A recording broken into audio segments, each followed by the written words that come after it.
liberties are the same. So is there a moral crisis, or is the issue of the morals? The way Chinese regard obligation and responsibility is so tied to the racial relationship, sometimes people go out of that don't get protected.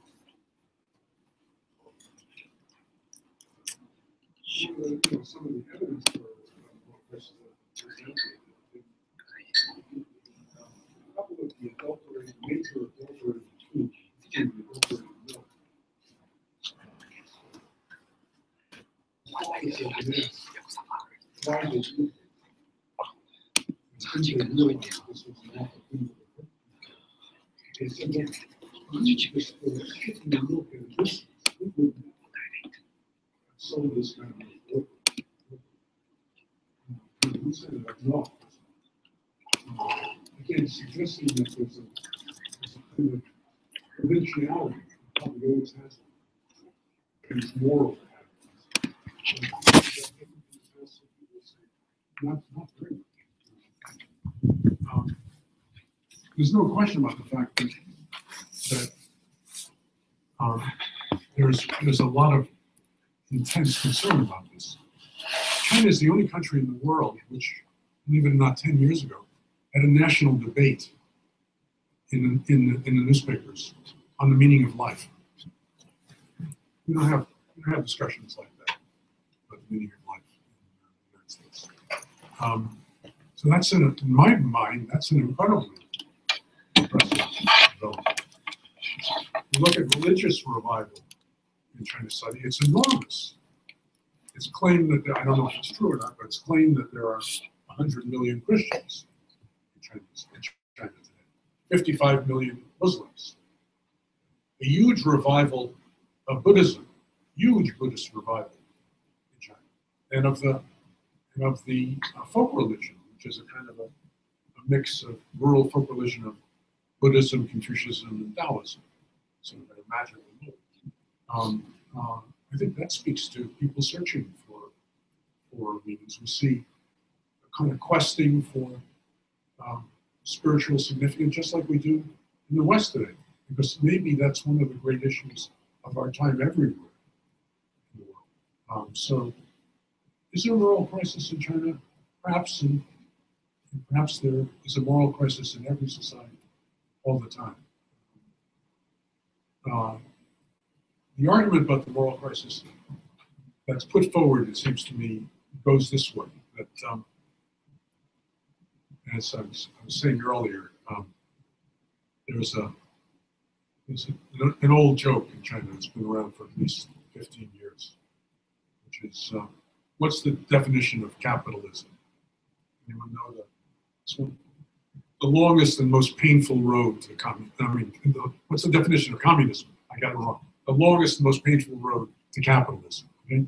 Which is speaks to a kind of cynicism about communism, about the times, and it's that cynicism that's argued that is sort of eroding traditional values.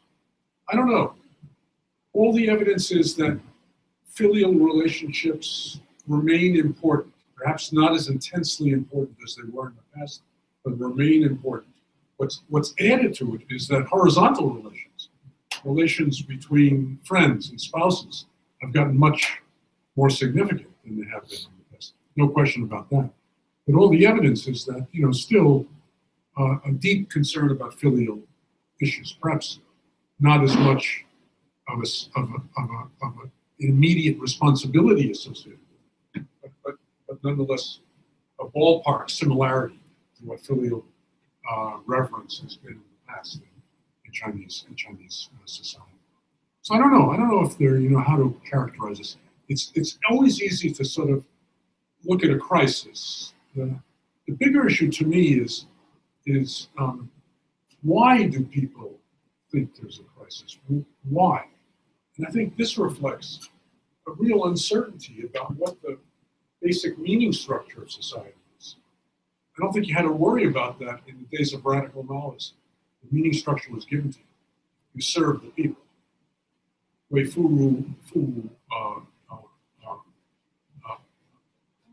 Wei Runman Wu.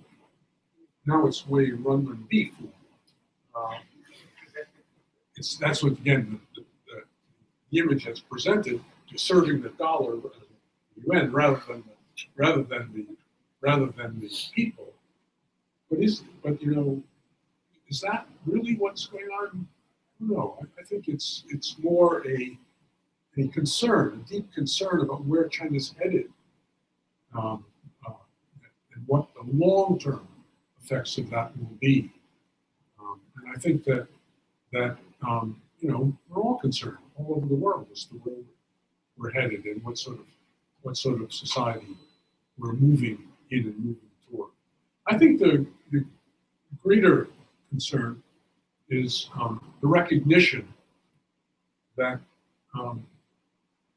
the Chinese Communist Party will not tolerate certain kinds of democratization and opposition, and that dissent is a lot less tolerable than was thought maybe 7 or 8, 10 years ago. And I think we're seeing that right now. This is a period of sort of maximizing repression. Xi Dada does not accept clearly dissidents in the same way they seem to have been accepted right beforehand. So I think there's a real political issue at stake right now, which is that the party is about its survival, it's about enduring, and is concerned about how does it endure, how does it survive. And I think this is the moment of truth, because I think what's happened since 1978 is a recognition that financial achievement would save the party, prosperity would save the party. China's going to go through a couple of very tough years right now, much tougher than the actual data presented. We all know. And in that period, one would expect that the Communist Party will feel threatened. And when parties feel threatened, they're dangerous because they act out in some way. And I think we're going to see that, and we're seeing the beginning of that. Concern about survival, a concern about maintaining its prestige and power, its authority.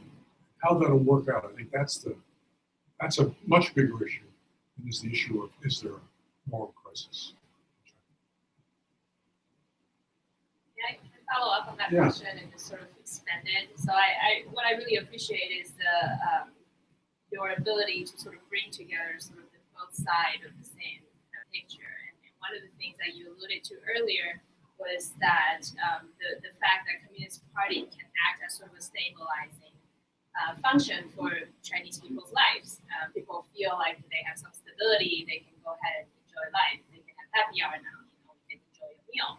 On the other hand, if the Communist Party becomes something different or is going through some pressure, things could change. Yeah. And so one of the things that I remember from your book was the idea of divided self and how sort of the social political can inform the experience of the individual and how that can transform the structure of morality from the individual and local level. And I wonder if you can speak a little bit about that and how you anticipate this political change can foster, or what do you foresee the changes can influence on the individual level as well?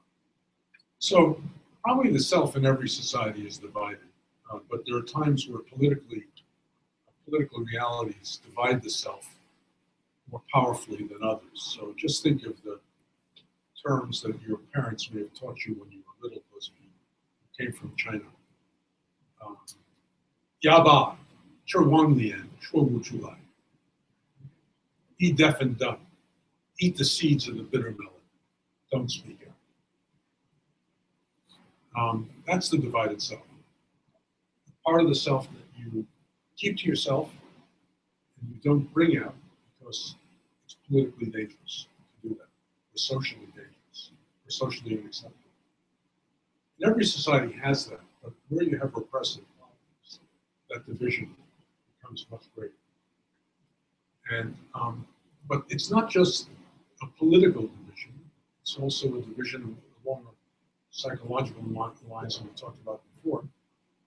Today, we see young people who are much more willing to be forthright about their psychological experience they're experiencing much less of the division than their parents did, in which their parents also felt depressed, but couldn't speak it.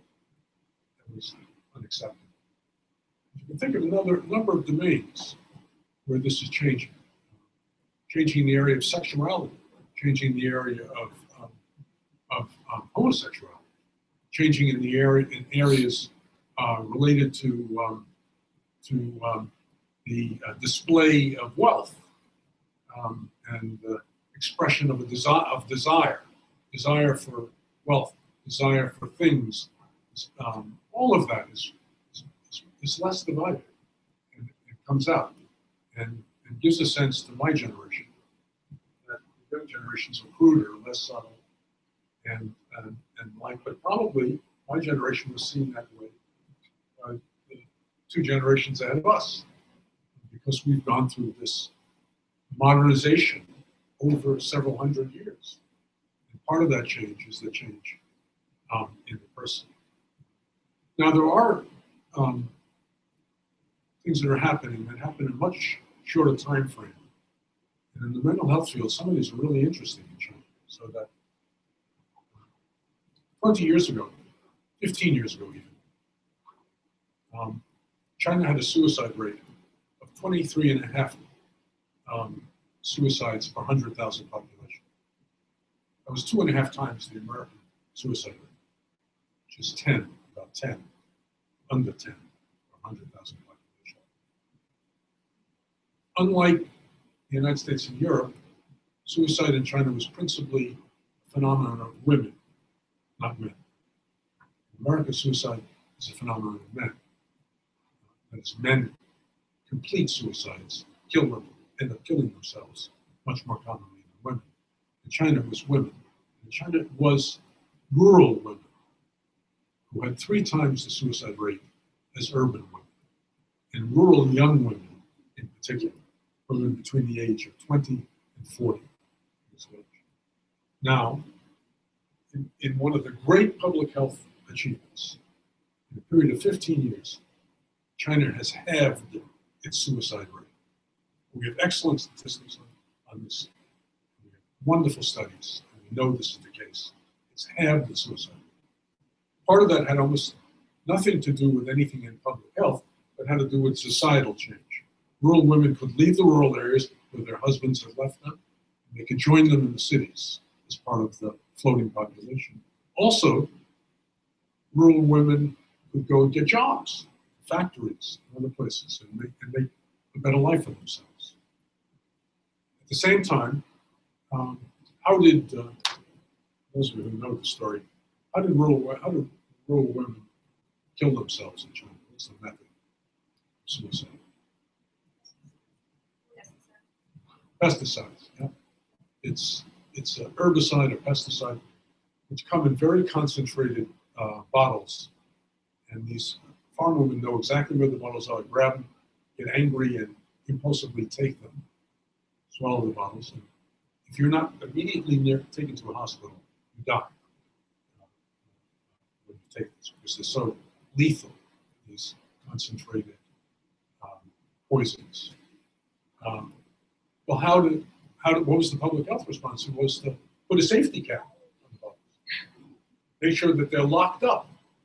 So if you become impulsive, it takes you a while, and by that time you figure, I'm not going to do this.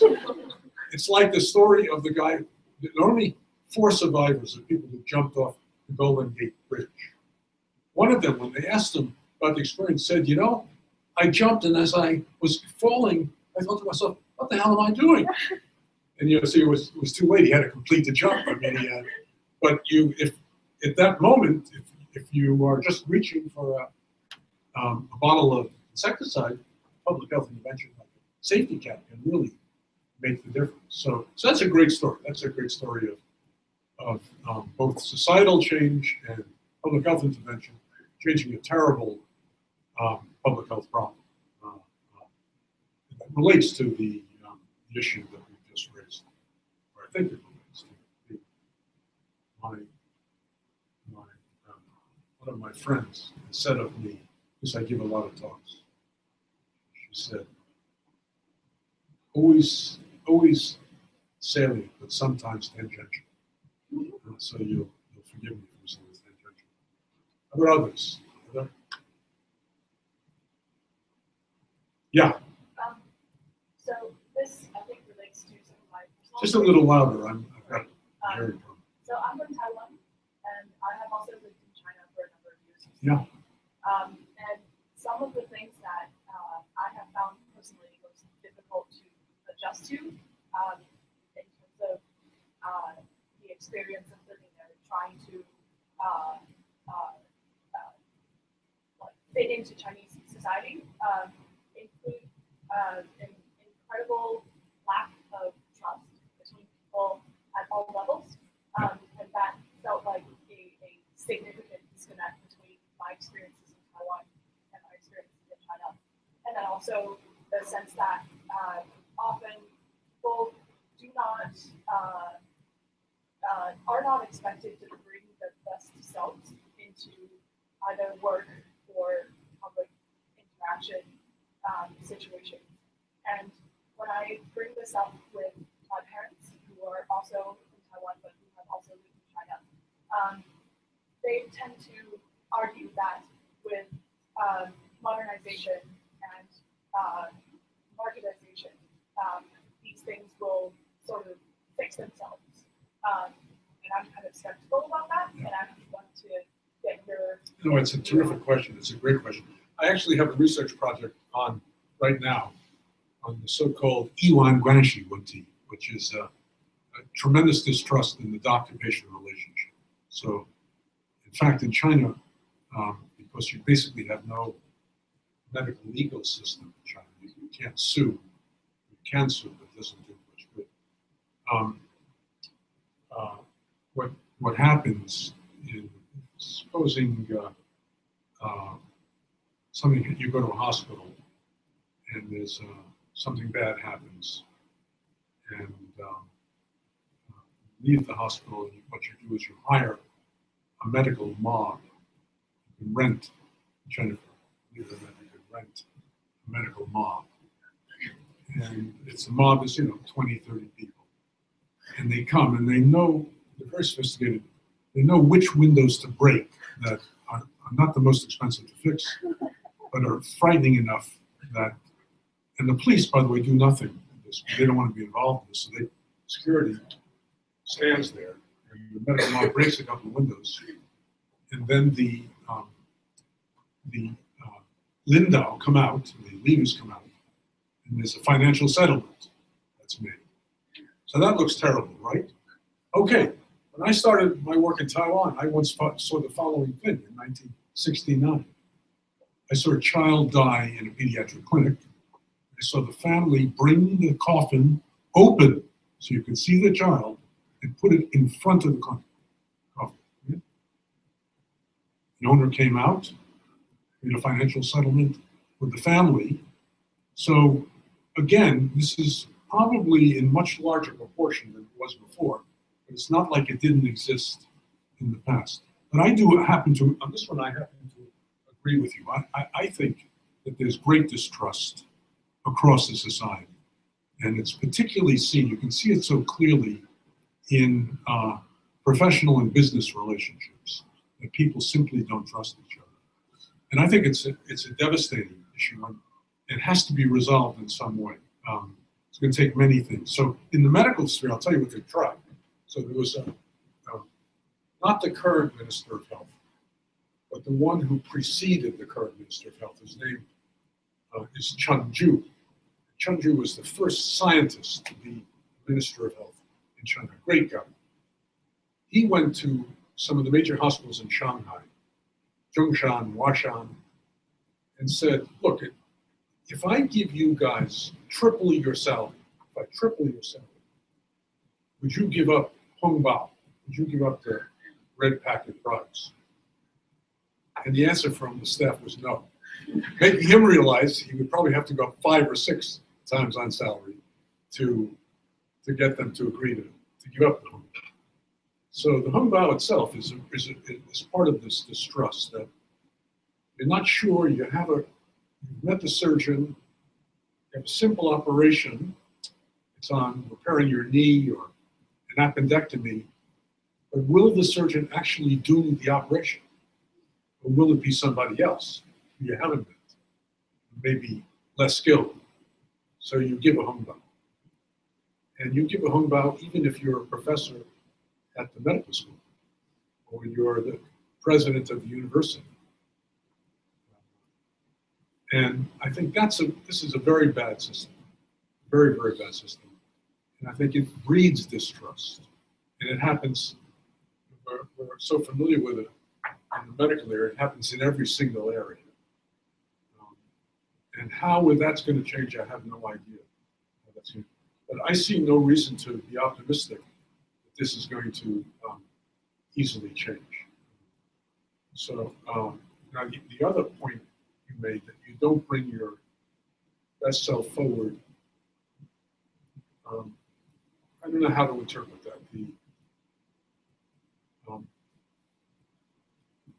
There's an old Chinese proverb that goes something like this. When you're asked a question by someone in authority, first think of the right answer and don't say it. Then think of the wrong answer and don't say it. Then think of the best answer and say it. And it suggests a degree of sophistication in social relations that I think is one of the geniuses of Chinese society. At its best, it's a negotiation of what kind of self you're bringing into the work, what kind of commitment, what kind of passion, how you're going to handle things. At its worst, it could lead to what you're suggesting, which is sort of a cynical, passivized understanding of the self. So, but I think it's worth keeping an eye on. I think you've identified something that we should be tracking and looking at. Any others? Yeah. Yeah, I'd be interested in hearing about how Western models of mental illness or even metaphors of thinking about the mind have been integrated in Asia or China specifically, and how it combined with other metaphors that were already in the culture. So, if we take China, in 1949, with what is called liberation, China gets cut off from the rest of the world. And this is at a time in which psychiatry and psychology are very much blossoming in Europe and North America. So China's cut off from all that. And it's imported earlier from the West some more modern conceptions of illness that it has found useful to parallel and extend ideas from traditional Chinese medicine, from Zhengyi. Because after all, Zhengyi really did not have a psychiatric component. And one of the ideas it picks up early, actually probably from the Japanese, from the Germans to the Japanese, is an American idea. It was created in 1869 in the United States. It was the idea of neurasthenia. It's really interesting. In 1869, a New York psychiatrist, a neurologist, coined the term neurasthenia. By that he meant an asthenia of the brain, weakness of the brain that came on because of the demands of civilization. This was 1869. And neurasthenia became an incredibly popular term in the United States. And for example, those of you who are Cantabrigians or have a relationship to Harvard probably know that William and Henry James competed with each other as young adults as to whose neurasthenia is worse, because the treatment for wealthy people with neurasthenia was to take a trip to Europe. So, and if you read Henry and William James on their trips to Europe, being treated for Europe for neurasthenia, you'll see that at the end of their letters where they describe just had great meals, went to this museum, that museum. Of course, at the end, I really tired. My head was hurting me. In other words, I need to spend more time in Europe here to get better.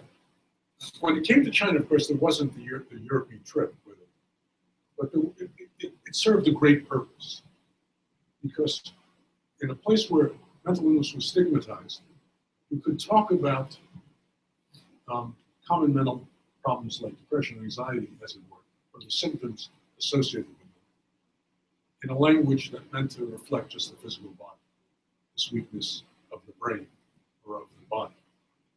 And indeed, 3 symptoms associated with neurasthenia became the most common symptoms in China, in primary care in China, which was shui bu jiao hao, shui bu hao jiao, sleep disturbance,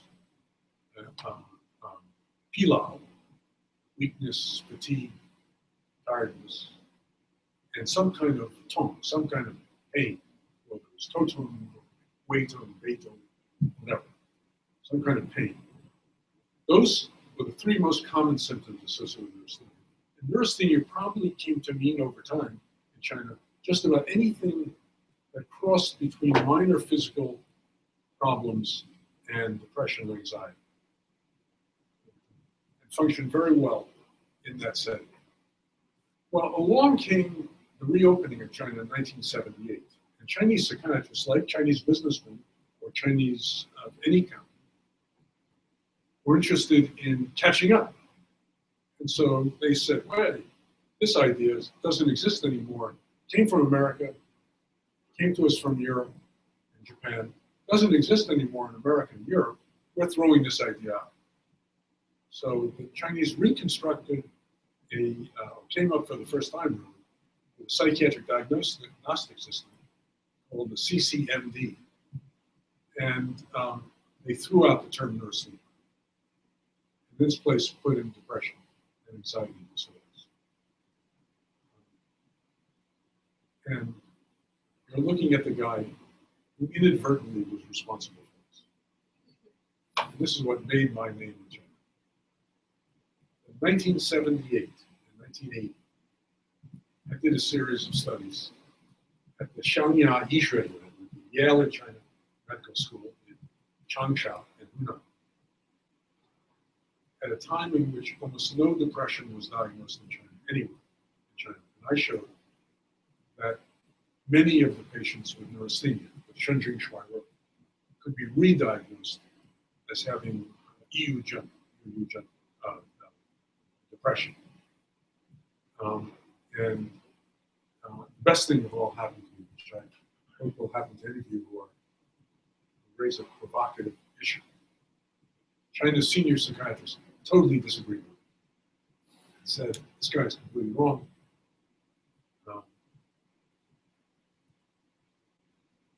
We've been here for years and years. He comes in here, does a study.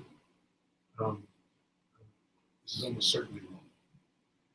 And then their younger colleagues, who were their students, and were chomping at the bit to get out from under this old system of psychiatry, saw Kleinman as their way of getting out. And all of a sudden, within 2 years, my studies were replicated dozens of times by young psychiatrists who found even more than I did that depression was common and that neurasthenia was a way of talking about depression. And actually, that made my name in China. And there was a period of time in China in the 1980s when I could go anywhere, in any kind of medical setting, and people would say, "Oh, you're the guy who told us we have depression." And so all of that changed. The diagnosis changed. And then increasingly, the Chinese made their diagnostic system look more and more, because it had a slight Soviet influence. It made it look more and more like the International Classification of Disease.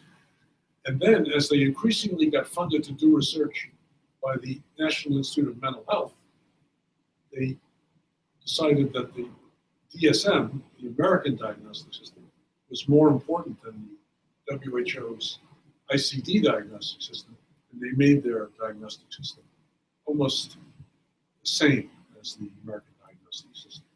Now they carried that out so far, but they didn't follow the latest iteration of the American system, which was so ridiculous that had they followed it, they would have been crazy. Because in the latest iteration, you're not aware of this, the latest iteration of the American diagnostic system was powerfully influenced by the pharmaceutical industry. So powerfully influenced that there's something in it of total absurdity that you could tell anybody about it, except a psychiatrist, and they would say that is absurd. And what that is that since the symptoms of depression and grief are exactly the same, and since the way we used to make the distinction was that it seemed reasonable to say that after a year of grieving, if you had the same intensity of feelings and they were interfering with your ability to do things, and you had depression, not grief, you had to wait a year to make that decision. In DSM-5, the latest iteration of the American system, the very day your child, parent, or spouse dies, you can be diagnosed as being depressed. So that's it's a dangerous absurdity, not just an absurdity. The Chinese have not followed that extreme form. But they made it, it's come closer and closer to the world system. And so this is a good example of globalization producing a homogeneity.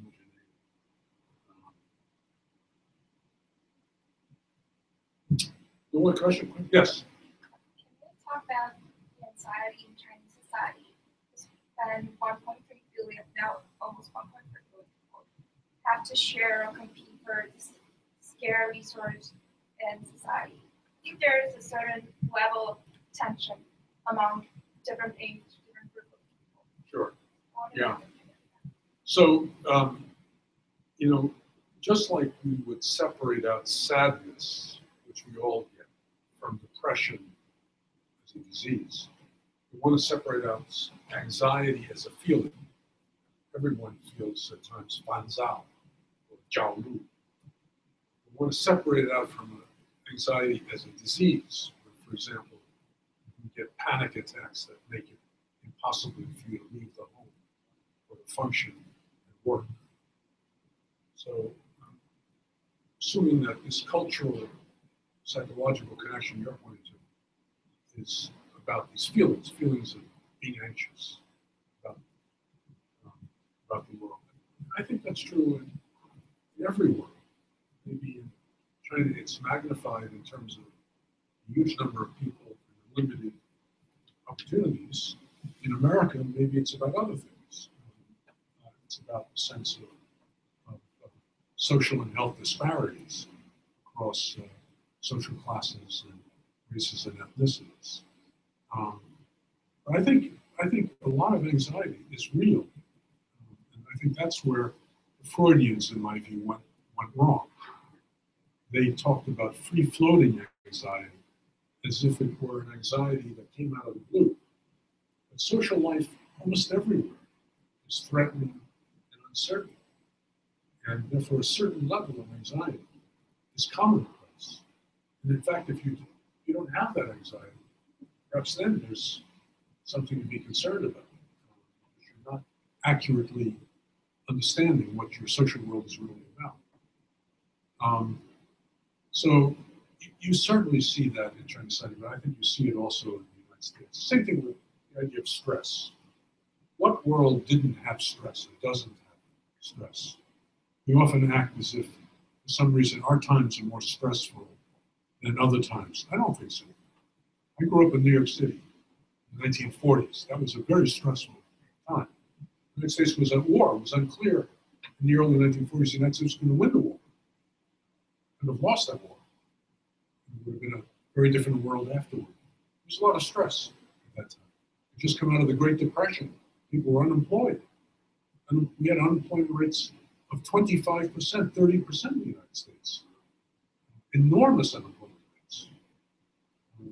We had all kinds of scandals. We had the mafia in New York City was a part of everyday life. There's a sense of systematic criminality.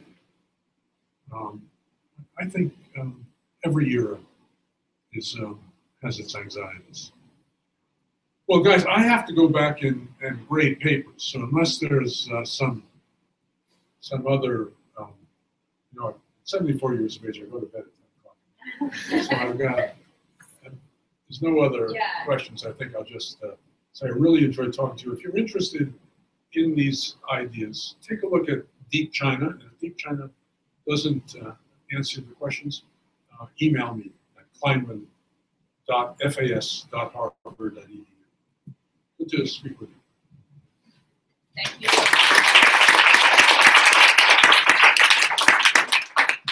So guys, you guys can stay around, and we want to also say thank you for the Taiwanese Taiwanese American Professional Association for sponsoring this event. And I think the venue is open till whenever, 9:30. Okay. All right. So thanks everybody, and thanks for coming for today's event.